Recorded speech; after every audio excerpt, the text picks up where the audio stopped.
Please rise for a pledge of allegiance. Pledge allegiance to the flag of the United States of America and to the republic for which it stands, one nation, under God, indivisible, with liberty and justice for all. Roll call. Councilmember Irby? Here. Councilmember Page? Here.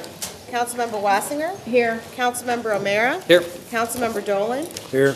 Councilmember O'Leary? Here. Councilmember Harder? Mr. Chair, we have a quorum. Move approval of the journal meeting of April 5th, 2016. Second. All in favor? Aye. Any opposed? Ayes have it. Motion carries. Bid openings, communications. We have no tax compromises this evening, Mr. Chair, so we will move to zoning matters. Under zoning matters, item number 1, 6th District. Would you please note Councilman Harder is present? Yes, sir. Thank you. Under zoning matters, item number 1, 6th District. Receive and file. Want the same motion? Yes. All right, receive, that'll be the order. Mr. Chair, we have nothing under road and bridge matters this evening, so I'll move to other communications. Under other communications, item number 1, all districts. Receive and file, same motion for item number 2, and that will be the order. Item number 3. Receive, file, and the county council be directed to prepare the appropriate legislation, and that will be the order. Item number 4, 1st District.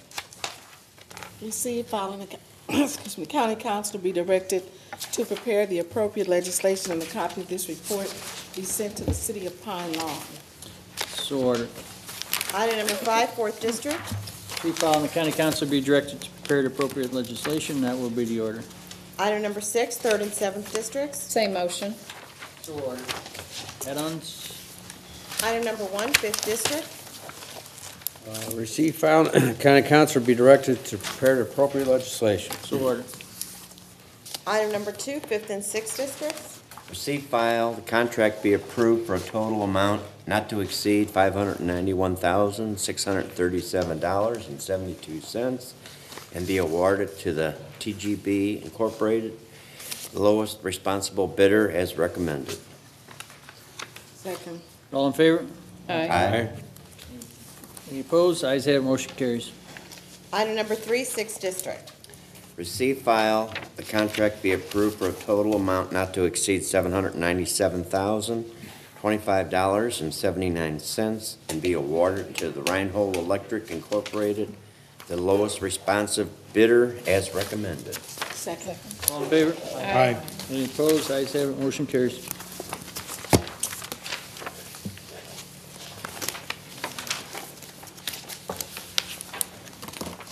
No report of special committees. We'll move on to the public forum. We have 6 speakers this evening, Mr. Chair. Please keep your comments to 3 minutes. Please state your name and address. First speaker this evening is Mary Alice Ryan.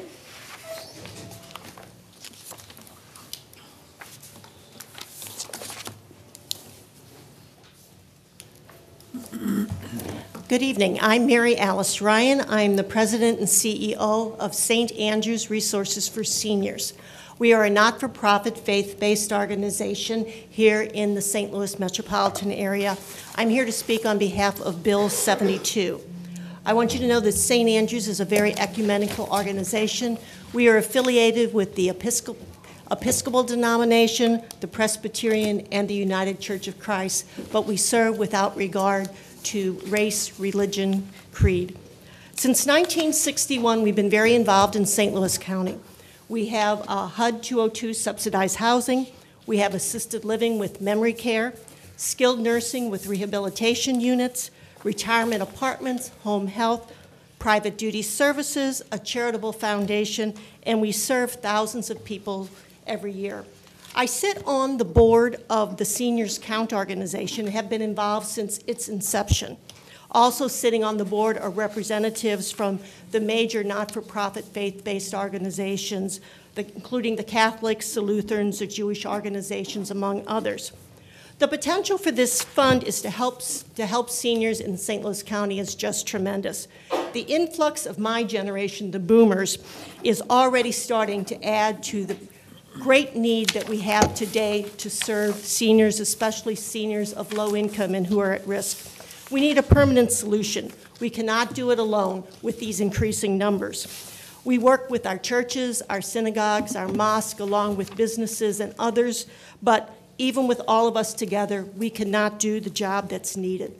Living longer is really a blessing, but with it comes the fact that most people have not been able to save sufficient resources in order to provide for their long life, especially if they run into the crisis of needing additional help. As a not-for-profit, my foundation solicits money in order to help low-income seniors. We, though, cannot raise enough money. Every week, we turn over people who are coming to us desperate to have services, but we can only do it to the amount that we're able to raise. We get our donations from businesses, from individuals, but there are so many charities and so many things to support that we are just one of the many there. You may not realize, but for the first time in my career, I am starting to find homeless seniors, seniors in their 80s who do not have a permanent home. One lady recently was moving month to month between her friends and her family members while she was sleeping on the couch. We were able finally to get her into one of our 202s. She came with not even any furniture, nothing but the clothes that she had. This is really something that's close to our hearts. We're hoping that you will consider the Bill 72, and I appreciate the time and attention that you've given to us, and I'm hoping for a very good outcome. So thank you very much for Mary. letting me talk. Thank you. Mr. Chair, may I ask a question? ma'am. I'm just wondering, how would this address the homeless senior? What service would you be able to provide? Well, sometimes with this homeless senior, and again, we're just starting to see that, getting them into housing, this wouldn't help. But being able to help them with food, with transportation to get to things would help. I think that it's not as much, I mentioned that because I just want to say what desperate strait seniors are in, and we won't be able to give everything that we can for them. But if other organizations, through trying to get food, trying to get transportation, other things to them, we can find out who's out there and then work to get them into the housing, especially the subsidized housing. Thank you. Next speaker is Julie McDowell.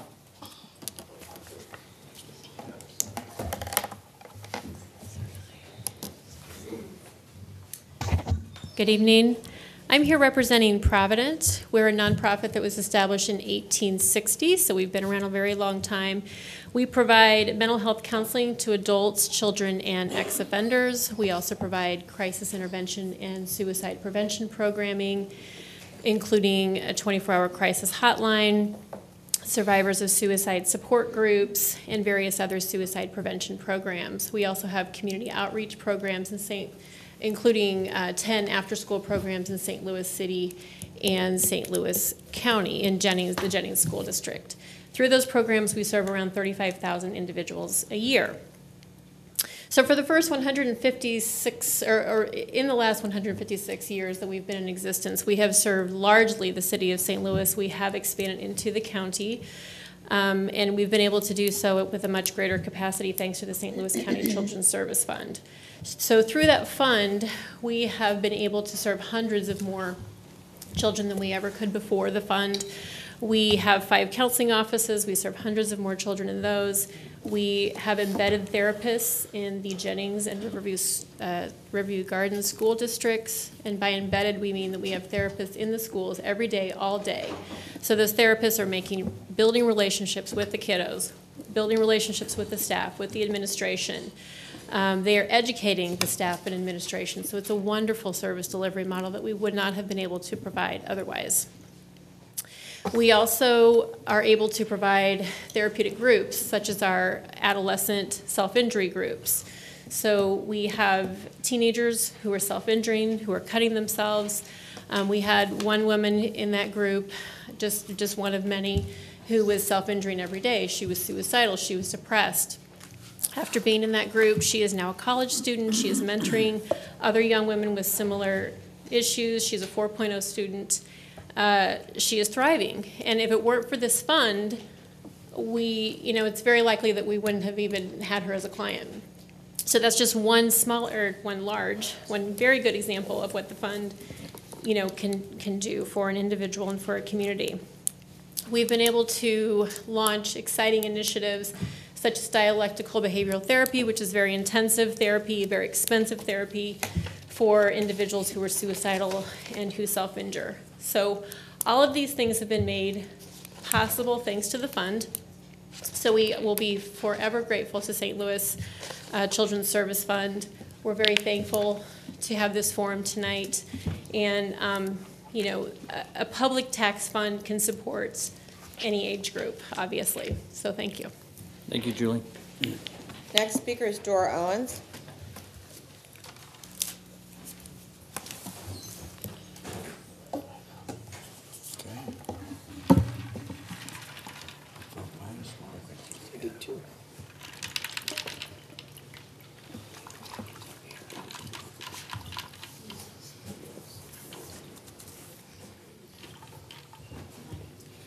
First, I want to say you're an honor to God and to council and to county executive, Mr. Stinger.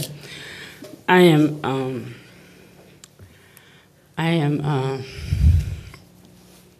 just found a picture of my son's hand on my Facebook page, and his 2 fingers are missing. I haven't found my kids yet. But the Missouri House 214 was passed by your legislators in Jefferson City because they knew of something going on in our county and our state that's very significant. And my children are a part of it. And it's difficult for me to know that our judges do not uphold such a law to protect our county, for which our taxpayer dollars pay their salaries for. There's a scripture I did not want to bring forth, but it's Psalms 2, and it says, "Why do the nations rage, and why do the people plot a vain thing?" I want to talk to the men, and I'm not talking to you particularly, but those of you that that's in the line of realm of serving your people. The rod of iron is not your genitalia. It is the word of God. It's Ephesians chapter 6. He says, "Put on the full armor of God." And he talked about the Holy Spirit and wearing it. I didn't say church was separate from state, but we are men of America. And the law really is the Bible, whether you believe it or not. That's why we have Sunday school. That's why you put your hand on the Bible when you take the oath. You council members have been in place for quite some time. Some of you have not. You've inherited a problem that's been transcended down for quite some time. I'm part of a church. I'm not any longer, but I did see the transition of the issues with the split of First Baptist Church of Chesterfield, and is now becoming even more a part of our county than I'd like to see. And so I pray that you all do some evaluations as to what our church leaderships are doing with our children. Some of them are taking advantage of the fact that anal sex is supposed to be required for salvation. That is a lie. And if any member of a church tell you that, please arrest them immediately. Human trafficking 214 is what that covers. I want to share something with you real quickly. Last time I was here, I talked to you about Edward Jones' statement. I talked about mail fraud, that I hadn't received some mail from Prattle. You see this crate? That's a whole crate of shareholder reports found in a trash can, later lying on top of a counter at your 6105 zip code. Someone had pried open some P.O. boxes there. Those old women that are homeless now, is it because their stock is being stolen like mine? Please investigate this. If I can leave it with you, please tell me what to do with it. And if it belongs to someone. There's many, many different companies represented here. God bless you. Thank you. Next speaker is Claire, and I'm sorry, I can't read the last name. Claire, with an H. On Wydown Terrace? I signed in. Oh, okay. Mr. Sullivan?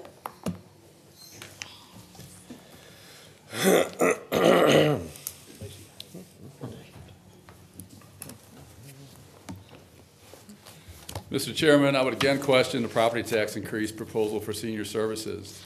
The biggest problem is that it was hurt the people it claims to want to help. But as a senior lady who addressed the council said last week, it is a very vague proposal. Many seniors have said increased property taxes were threatening their ability to live in their homes, yet taxes continue to be piled on. Property tax hikes, sales tax hikes, and big hikes in sewer bills. Even the zoo now wants a sales tax hike. Just last year, a front page story in the Post-Dispatch told of claims that North County homeowners were paying too much in property taxes due to inflated assessments. In the Ferguson, Florissant School District, homes were claimed to be assessed at 165% of their value, 141% in the Hazelwood School District, 246% in the Jennings School District, and 261% in the Normandy School District. The council has never looked into this, yet now you want to increase the tax burden even more for these homeowners. Though no one in county government seems to get it, St. Louis County is in competition for residents and businesses, a competition you are losing. The population of St. Louis County stagnates or goes down while neighboring counties continue to grow. Have you ever considered the number of taxes that St. Louis County residents have to pay that residents of Jefferson or St. Charles County do not? A St. Louis County resident can pay hundreds more in sales taxes for a new car than someone in St. Charles. Then you have to pay more in property taxes. The more taxes get piled on St. Louis County residents, the more will leave taking revenue with them. That means less funding for county services for residents, seniors included. Thank you, Mr. Chairman. Thank you, Tom. Final speaker this evening is Cassandra Butler.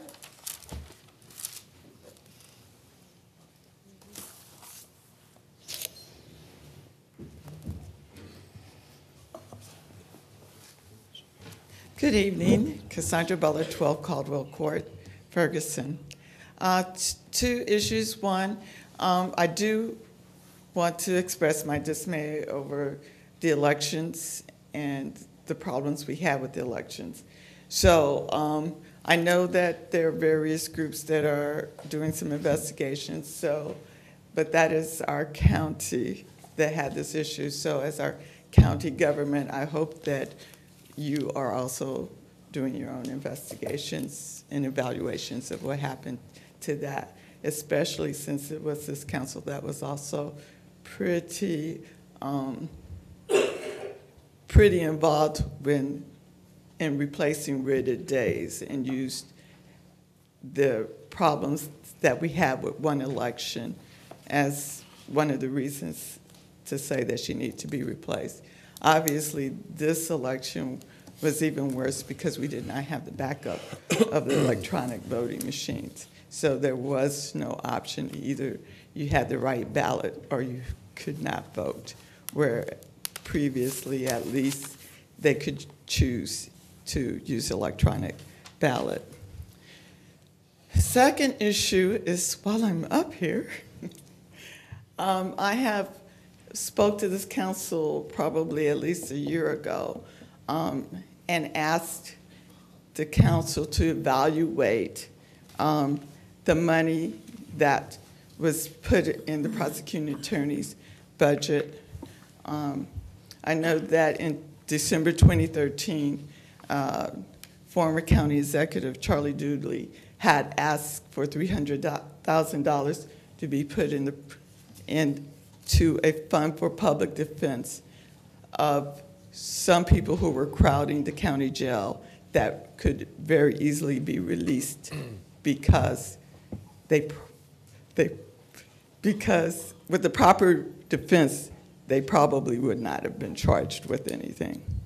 So he saw the need for indigent people to be properly represented. He requested $300,000, and the council decided instead to honor prosecuting attorney McCullough's request for the $300,000 instead, so he could start a first-time defenders program that would somehow not use the jails for first-time offenders. So I, as a political science public policy person, would really like to know how that is working, particularly since we reallocated $300,000 to that program.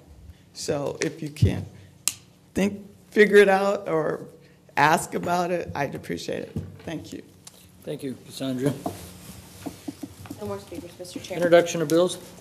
Bill number 83, introduced by Councilmember O'Meara, an ordinance authorizing the county executive to accept a grant of up to $210,512.17 from the Missouri Department of Public Safety, appropriating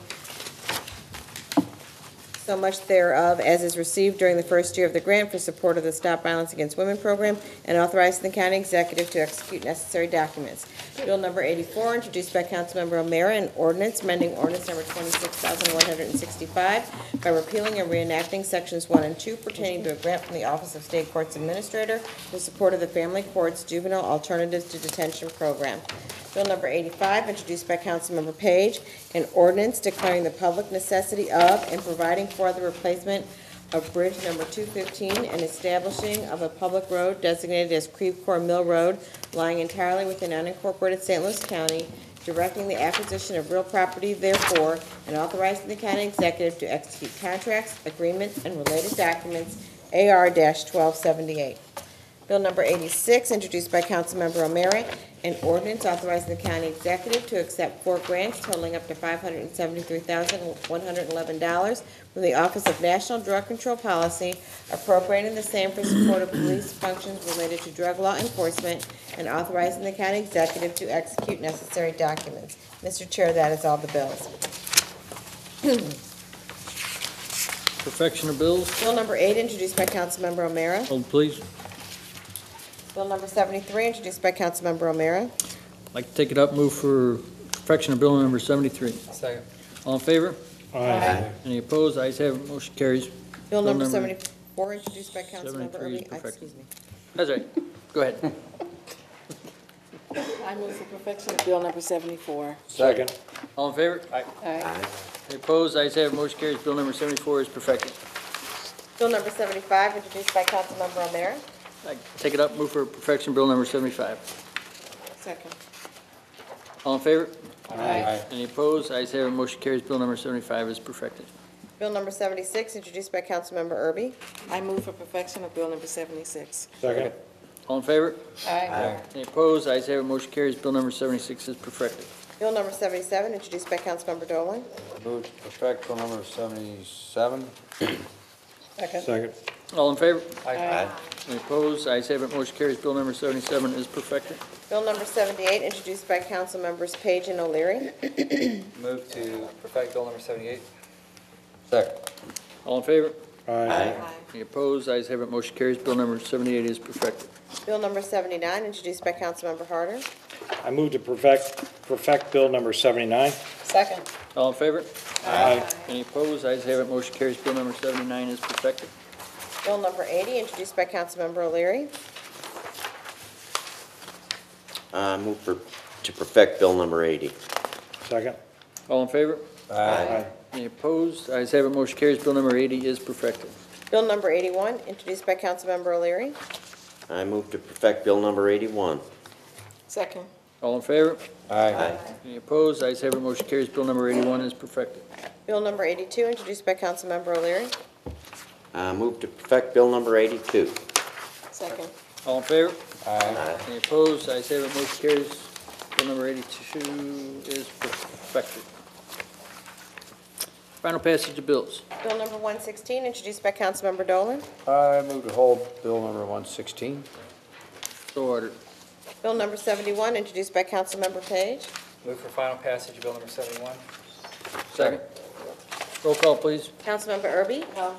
Councilmember Page. Aye. Councilmember Wassinger. Aye. Councilmember O'Meara. Aye. Councilmember Dolan. Aye. Councilmember O'Leary. Aye. Councilmember Harder. No.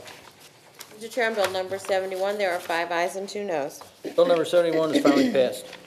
Bill number 72, introduced by Councilmembers Page, O'Meara, Dolan, and O'Leary. Move for final passage of bill number 72. Second. Roll call, please. Councilmember Erby. While I believe that this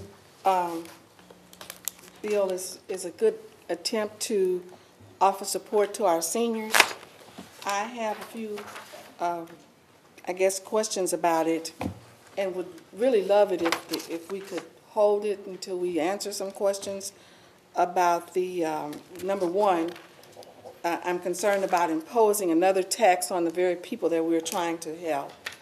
2, the legislation is vague, and I have questions about the resources and the service delivery. And it's not explained in this legislation that we have. So with that, I would vote, I abstain actually. Councilmember Page? Well, we've heard from advocates for seniors and services that are needed for our seniors to help them age in place and stay in their homes and avoid premature institutionalization, premature placement in nursing home. And I hope that St. Louis County voters will have a chance to vote on the Seniors Counts initiative in November, and I vote aye. Councilmember Wassinger? I would like to thank the Senior Counts representatives that are here today, and Mary Alice Ryan, who spoke earlier. I appreciate her comments very much. I'm going to have to echo the sentiments of Councilmember Irby. I do have some concerns about applying another property tax to the very people that we're trying to keep in their homes. I don't know that this is the best way to fund the seniors initiative, so I'm going to vote no. Councilmember O'Meara? Aye. Councilmember Dolan? I vote aye, and I believe it's up to the voters to decide what they would like to do. In concept, it's needed, and for that reason, I hope the voters do have an opportunity to decide what they'd like to do with it. So I vote aye. Councilmember O'Leary? Aye. Councilmember Harder? I too would like to echo the sentiments of Councilman Irby and Wassinger. I have my concerns about it. I have a history of dealing with senior programs and have been very sympathetic to that. I wish there would have been more detail with this and what it was spent on or what it will be spent on, just like the Children's Services Fund. When that was proposed, that was specifically for children that needed psychological and drug rehab and the like, where this has not been specified. I like the concept, but I need more details for my constituents, and I vote no. Mr. Chair, on bill number 72, there are 4 ayes, 2 noes, and 1 abstention. Bill number 72 is finally passed. Moving on to resolutions, Mr. Chair. Resolution number 1, introduced by Councilmember Dolan. I move for adoption of resolutions 1, 2, and 3 for ceremonial resolutions. Second. Roll call, please. Councilmember Irby? Aye. Councilmember Page? Aye. Councilmember Wassinger? Aye. Councilmember O'Meara? Aye. Councilmember Dolan? Aye. Councilmember O'Leary? Aye. Councilmember Harder? Aye. Mr. Chair, on resolutions 1 through 3, there are 7 ayes. Resolutions 1, 2, and 3 are adopted. Moving on to unfinished business, Mr. Chair. Item number 1. Hold on the order of business, and same motion for item number 2. And that will be the order. And under new business, let's see. Yes, under new business, we'll be looking at, I believe, May the 10th to meet with the election directors. We'll set the time and check with the election directors to see what's available, but we're looking at May the 10th, Tuesday, before the council, sometime before the council meeting. And additionally, under new business, we have 4 prepared orders. Move for approval of orders 1 through 4. Second. All in favor? Aye. Any opposed? Ayes have it. Orders 1, 2, 3, and 4 are adopted. I move we adjourn. All in favor? Aye. Any opposed? Ayes have it. Motion carries. We are adjourned.